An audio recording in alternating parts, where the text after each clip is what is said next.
Commercial gas cylinder हैं उनके दाम बढ़ा दिए गए हैं, और एयर फ्यूल बहुत महंगा हो गया है। तो अब ये मान लिया जाए सर कि जो 5 राज्यों के विधानसभा चुनाव हैं उसके बाद अच्छे दिन आने वाले हैं, लोगों पर मार पड़ने वाली है बड़ी। नहीं नहीं, बिल्कुल अच्छे दिन आएंगे। और ये तो हम लोगों को सोचना चाहिए था कि हम लोग इस अच्छे दिन का इंतजार अब तक क्यों नहीं कर रहे थे। बार बार ये कहा जा रहा था कि देखिए, दुनिया के हर देश के अंदर पेट्रोल डीजल के दाम बढ़ गए, हमारे यहाँ नहीं बढ़े। लोग इस बात को भूल जाते हैं कि अभी 5 राज्यों के चुनाव है, भारतीय जनता पार्टी एक चुनाव के बाद दूसरा चुनाव लड़ती है। उसको मालूम है कि आपने जो एलपीजी के गैस सिलेंडर है उसको 60 रुपए आपने बढ़ा दिया है। अगर उसी के साथ पेट्रोल और डीजल के दाम भी बढ़ा देंगे, तो पेट्रोल और डीजल के साथ जो जो जो चीज है वो ये कि सिर्फ पेट्रोल डीजल के दाम नहीं बढ़ेंगे। पेट्रोल डीजल के दाम बढ़ने के साथ साथ जो पूरा ट्रांसपोर्टेशन सिस्टम है वो बढ़ जाता है। ट्रांसपोर्टेशन कॉस्ट बढ़ती है, यानी कि इनपुट कॉस्ट भी बढ़ जाएगी। अब उसके बाद हर चीज के सामान, हर चीज चीज चीज महंगी महंगी होने लगेगी। तो अभी उनको मालूम है कि अगर इस चुनाव के दौरान अगर उन्होंने किया, पेट्रोल डीजल के दाम बढ़ेंगे और अगर उसके साथ साथ अगर बाकी चीजों के दाम बढ़ेंगे, तो चुनाव में भारतीय जनता पार्टी को लेने के देने पड़ जाएंगे। इसलिए आप इस बात के लिए आश्वस्त रहिए कि अगर युद्ध चलता रहा तो फिर 29 मार्च को जो जो पोलिंग होने वाली है हाँ। और 4 मई को जो जो काउंटिंग होने वाली है, इनके बीच या इनके 1-2 दिन के बाद पेट्रोल डीजल के दाम बढ़ा दिए जाएंगे। मुझे इस बारे में किसी तरीके की कोई कोई संकोच या कोई कंफ्यूजन मेरे दिमाग में नहीं है। लेकिन आप देखिए कि चीजें, चाहे वो इंडस्ट्रियल एलपीजी के दाम हो वो बढ़ाए गए हैं, जो इंडस्ट्री के लिए जो पेट्रोल जो जो एयर फ्यूल है वो दाम बढ़ाए गए हैं। तो ऐसा नहीं है कि सरकार कोई बहुत, और सरकार को आप देख लीजिए कि जो जो सरचार्ज लगा रखा था वैट में, वो 10 रुपए उसको कम करना पड़ गया है। ये वही सरकार है कि जब दुनिया के अंदर 60 $60 पर बैरल जब क्रूड ऑयल मिल रहा था, तब भी हमारे यहाँ पेट्रोल के दाम 90 रुपए से ऊपर थे।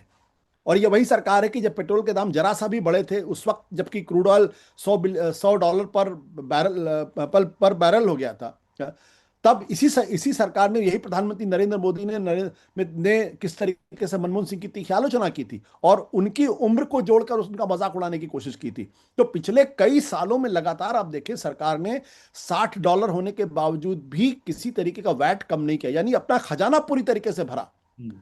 अब सिर्फ 10 रुपए उन्होंने उस पे कम किया है, वो भी कंपनियों के एक तरीके से उन्होंने राहत दी है। आम आदमी को उससे कोई राहत नहीं है। अगर ये 10 रुपए आम आदमी के लिए घटा देते तो मैं बात समझता।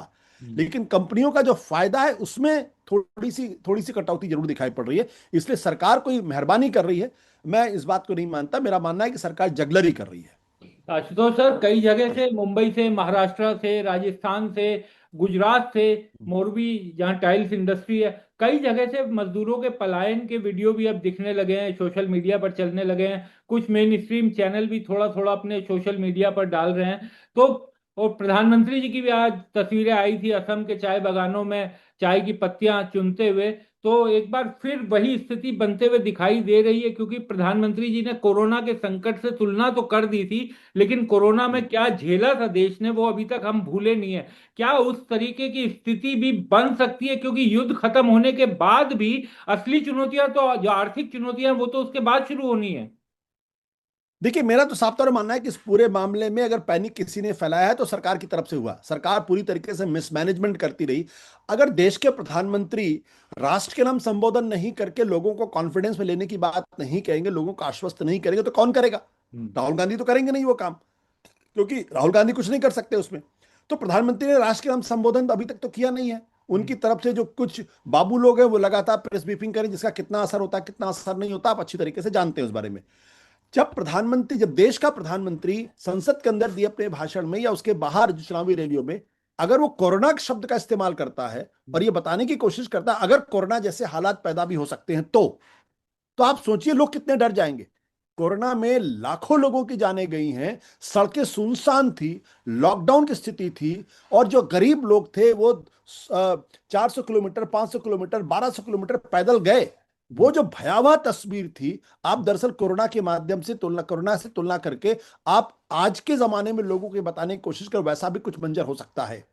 तो पैनिक कौन फैला रहा था? पैनिक आपने फैलाया। अब उसके बाद आप विपक्ष को जिम्मेदार ठहराने की कोशिश करते हैं कि विपक्ष पैनिक फैला रहा। चलिए मान लेता हूं विपक्ष पैनिक फैला रहा, आप सरकार में हैं। पैनिक अगर कहीं फैल रहा है तो उसको रोकने की जिम्मेदारी आपकी है, या आप सिर्फ भाषणबाजी करेंगे? क्या आप सिर्फ विपक्ष को जिम्मेदार ठहराएंगे?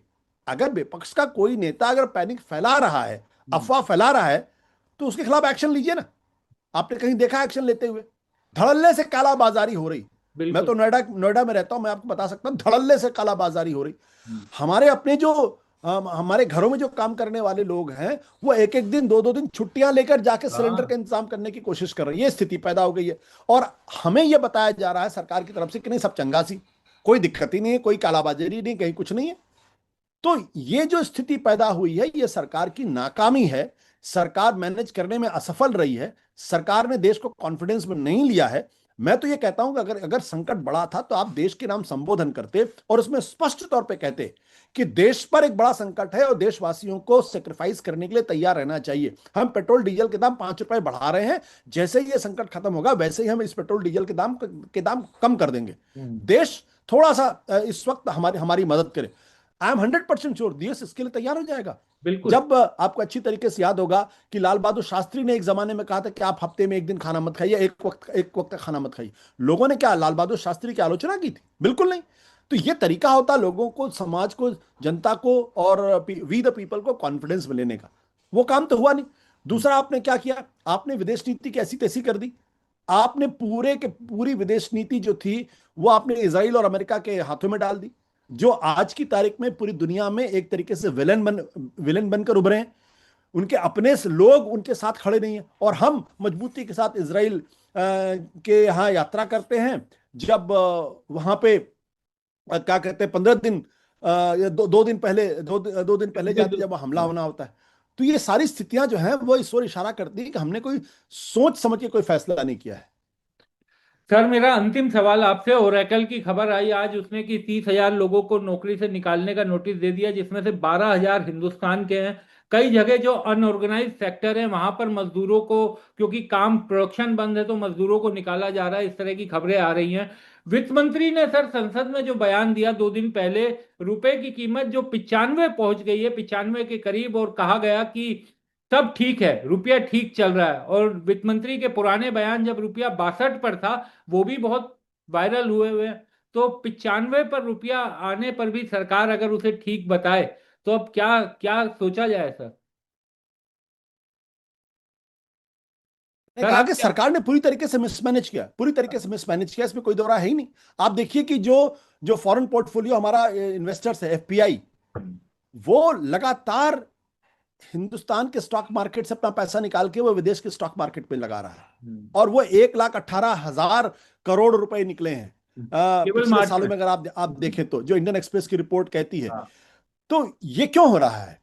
दो कारणों से हो रहा है। इसका मतलब ये है कि जो फॉरेन पोर्टफोलियो इन्वेस्टर्स हैं, उनको यहाँ पर, यहाँ की अर्थव्यवस्था में भरोसा नहीं है कि वो यहाँ की अर्थव्यवस्था में पैसा लगाएंगे तो उनको पैसा वापस मिलेगा या उससे प्रॉफिट होगा। दूसरा, जो दुनिया की बड़ी टेक्नोलॉजी कंपनीज हैं, आजकल एआई में अपना पैसा लगा रही हैं, जो माइक्रोचिप्स हम्म। बनाने वालों में अपना अपना पैसा लगा रही है, एनवीडिया जैसी कंपनी है, तमाम बड़ी कंपनीज हैं, वो ज्यादा लुक्रेटिव पैसा आपको दे रहा है। उसके बारे में हिंदुस्तान के अंदर कोई सोच ही नहीं, वैसी कोई कंपनी ही नहीं है। जो कंपनी है वो सॉफ्टवेयर बनाने वाली कंपनीज है, उनका एआई में कोई बहुत बड़ा कंट्रीब्यूशन है नहीं। तो उस वजह से लोगों को लगता है कि इस कंपनी में पैसा लगाएंगे जहां भारत में कोई उम्मीद नहीं, अगर अमेरिका में जाके कहीं और लगाएंगे तो उसको फायदा होगा। तो वो भी एक बड़ा बड़ा कारण है। लेकिन आपका अगर रुपया 95 के पार पहुंच रहा है, तो फिर आपका मैनेजमेंट कहाँ है? और ये भी 95 तब है जब हिंदुस्तान के फाइनेंशियल इंस्टीट्यूशंस हाँ। इस वक्त मार्केट में पैसा लगा रहे हैं लगे हुए हैं। ताकि रुपए को और गिरने से रोका जा सके। बिल्कुल सही बात सर। बहुत बहुत शुक्रिया आशु सर, आप हमारे साथ जुड़े, चर्चा में शामिल हुए। बहुत बहुत शुक्रिया।